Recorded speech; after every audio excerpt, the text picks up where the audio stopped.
The Hawthorne Model 814. What? Exactly.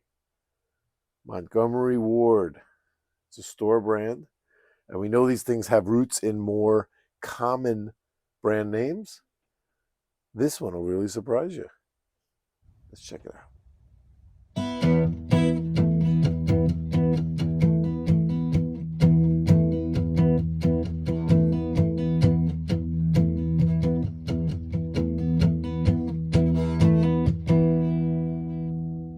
Milsurp Garage. That's right.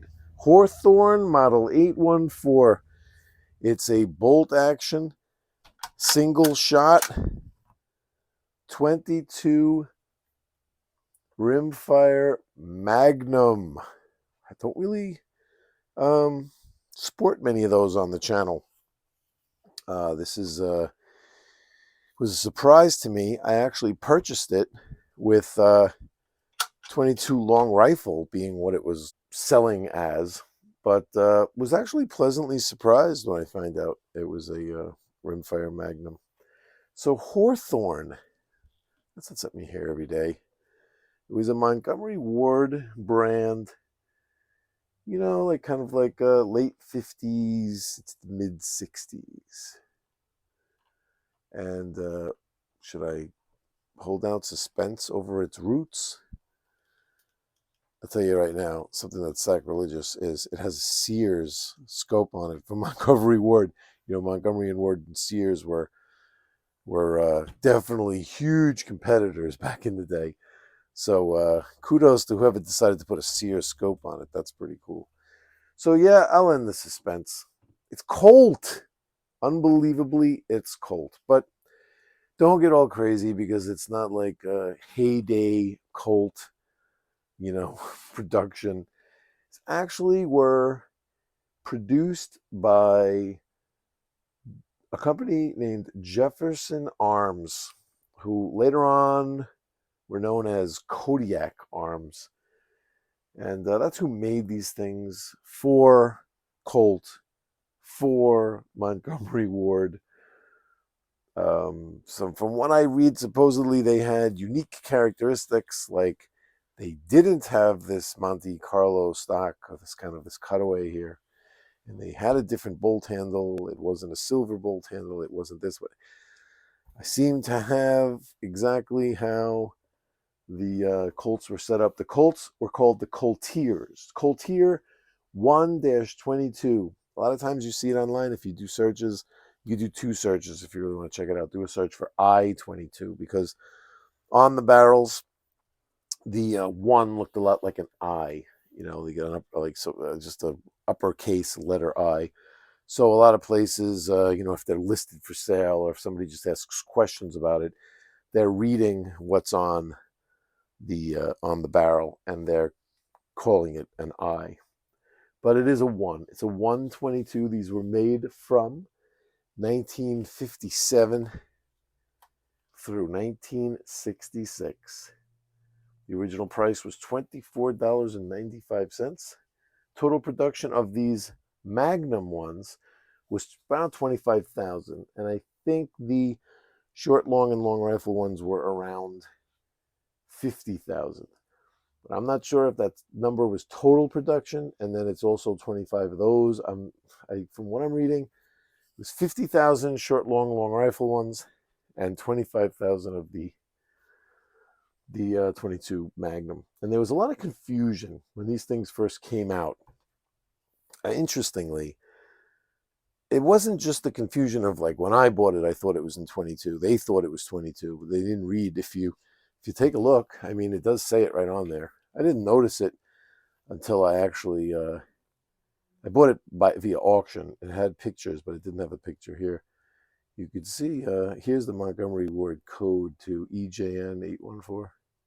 You could also do some searches for that to find just the Hawthorne brand, and it's right there, caliber 22 rimfire Magnum. I think what was going on with these things, the confusion was from, I'm going to show you right here. This is their advertising. They had this this ad, and this is the ad. I'll show you the ad first. Here's an ad for it. And the way they worded it, here's even their own instruction booklet.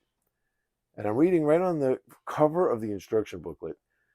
The Colteer 122 is a rugged, accurate, dependable rifle used with 22 short cartridges. It provides good plinking and target practice at nominal cost. With long rifle or 22 Magnum cartridges, its inherent accuracy makes it an excellent small game piece. I can imagine somebody not in the know being like, "Wow, that's I never really heard of that before. I guess it can fire all of them. You know, it can fire." You guys, you know as well as I do, um, if you have much experience with this stuff. Um, 22 rimfire Magnum is not the same as 38 357 or 44 special. It's not the same. You cannot just interchange them. That the smaller, the shorter rounds will fire in the Magnum, but you couldn't go back the other way. There wasn't any. It wasn't done that way on purpose, like to make it longer, so like wouldn't be backwards compatible. That wasn't the reason. The reason is because it's a totally different round. The 22 Magnum is actually fatter. It's actually wider. The case is wider. Now, here's something interesting. I'm just going to throw this up here. I saw this the other day. There was somebody posting about, it was just in my doing research for this rifle. Somebody posted many years ago. I think this might have been close to 10 years ago.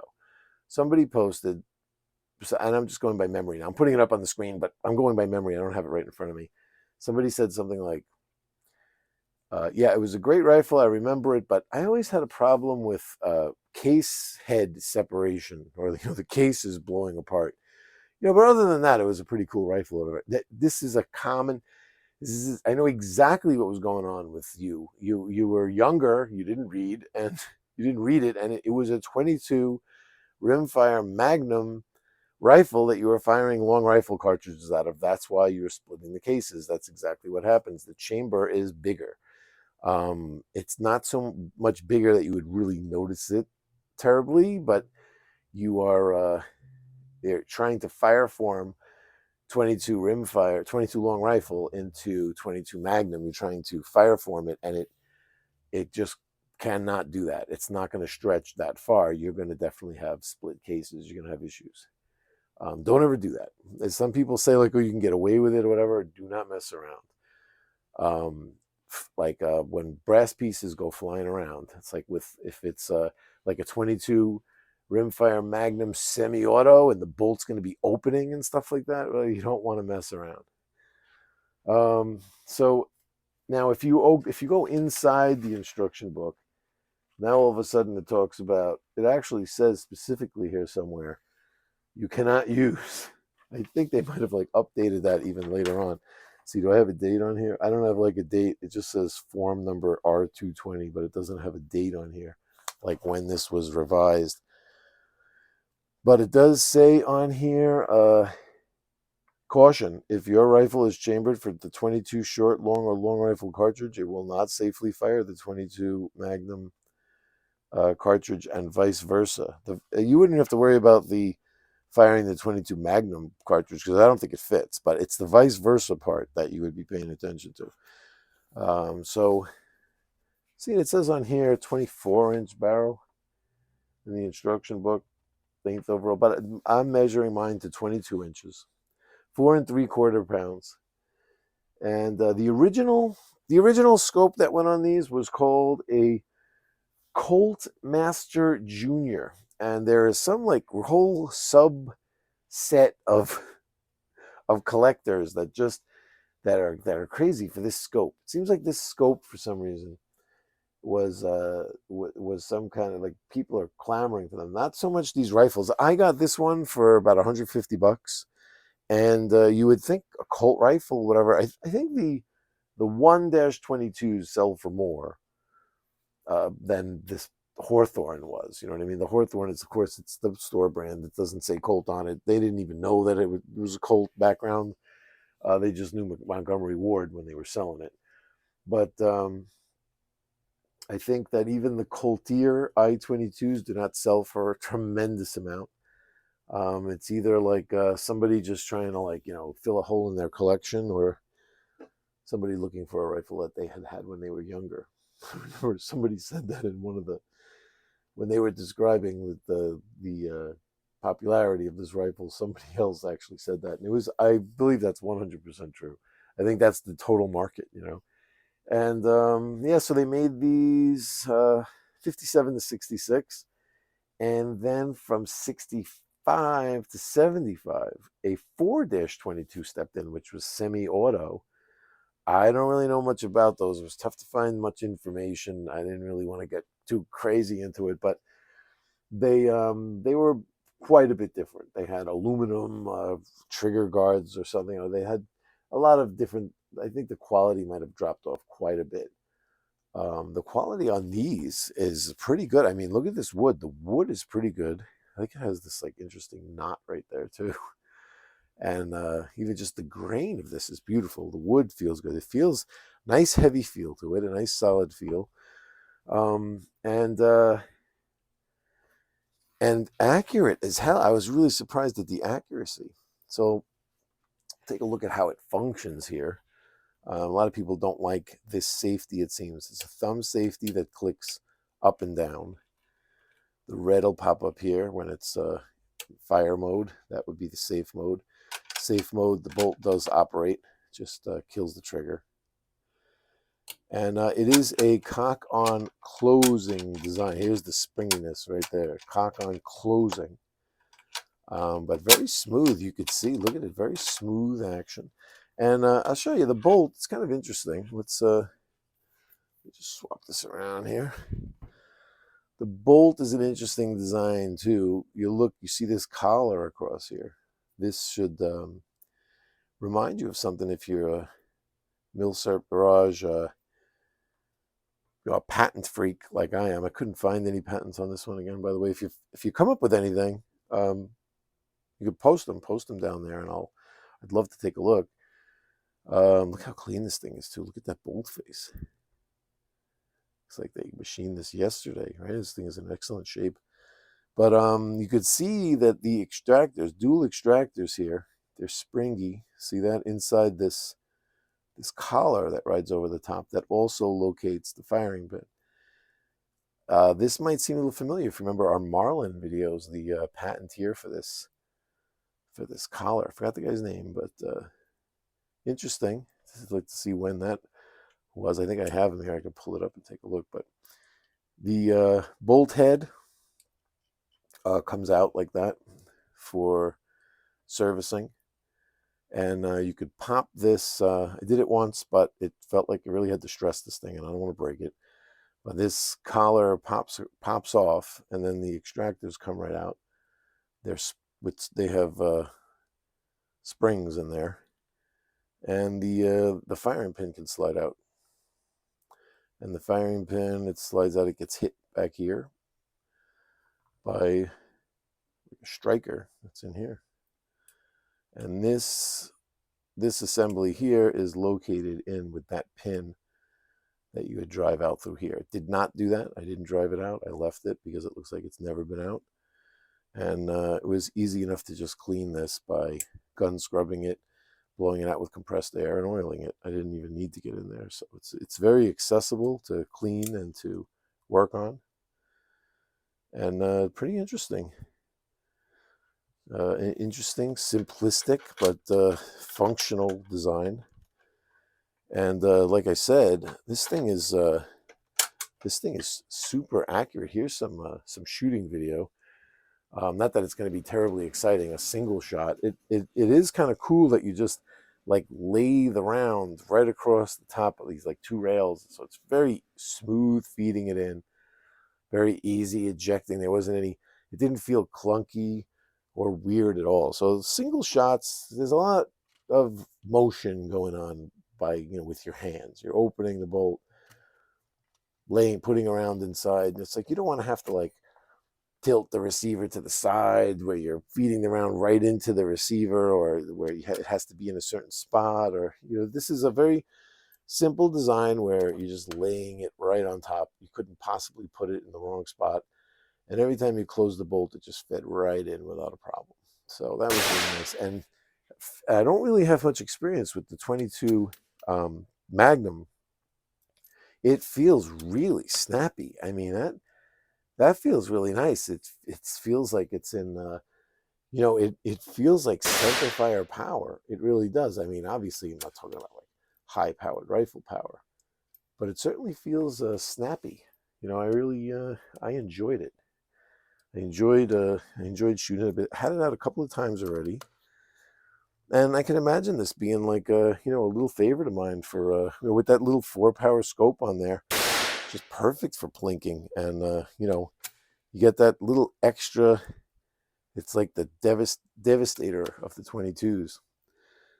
Back here, you see that there's you could consider that a cocking indicator. You can hold the trigger and close the bolt to decock it, to close the action, decocked, and that's what it would look like, decocked. You can see lifting the bolt doesn't charge the striker, back doesn't charge the striker. It's going to charge on the forward motion here. That's where it charges, right there. And you have an indicator back there that it is charged.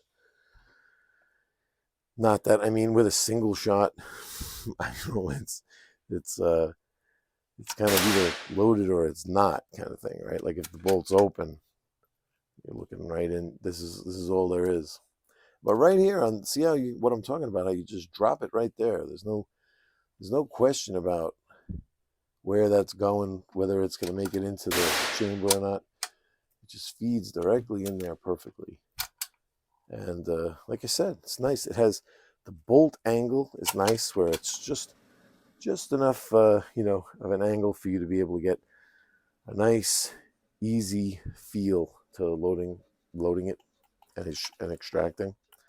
And it does have a pretty cool sight right here. It's not adjustable really in any way, except for like elevation, with the the sight riser there. But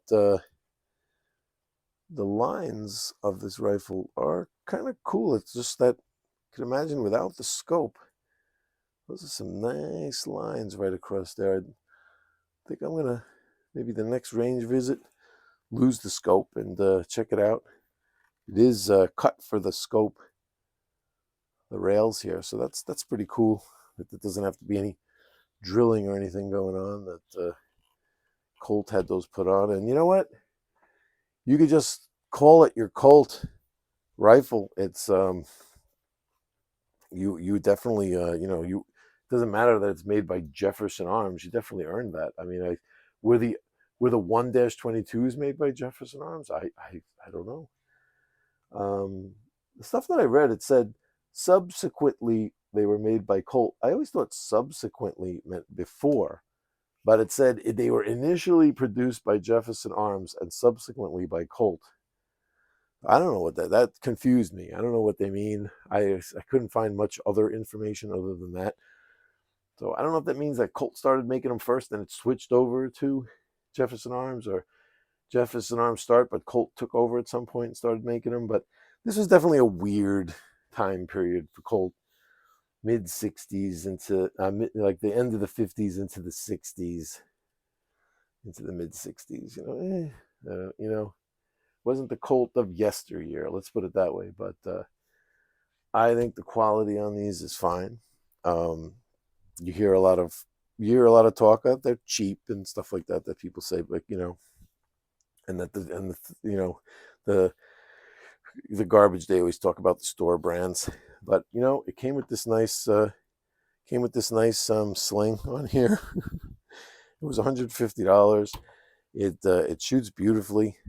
The 22 Magnum surprise was really nice, and it's got a scope on it. I mean, how do you go wrong? A Sears scope.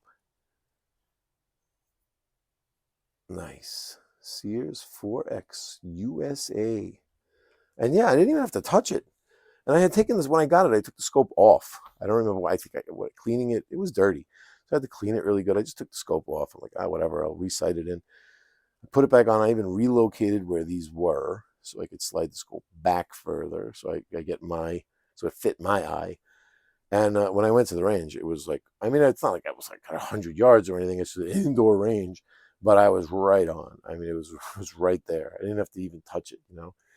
So that's the sign of a nice quality rifle. You know, the scope goes right on there, and you're right there. And I wouldn't expect any less from Colt, especially if back then, you know, in the late 50s, $25 wasn't incredibly cheap for a rifle in 1957, and that was the initial price, $24.95. I think that they're an even greater bargain now than they were back then. And that's the Hawthorne Model 814, ladies and gentlemen, or the Colteer 122, or the I-22, if you want to call it that. Montgomery Ward in action, sporting the Sears scope. There's a little bit of collab there between the two rival catalog companies of yesteryear. And with that, we're going to depart back to the range. We got a bunch of 22s. If you're into the 22s, you're going to be happy because we got a bunch to come. We're going to do a few all in a row. But don't worry, there's other stuff too. But I think the 22 guys are going to be happy over the next couple of weeks. Let's put it that way. So y'all take care. Thanks to the new subscribers. Glad to have you all along. And see you all next time.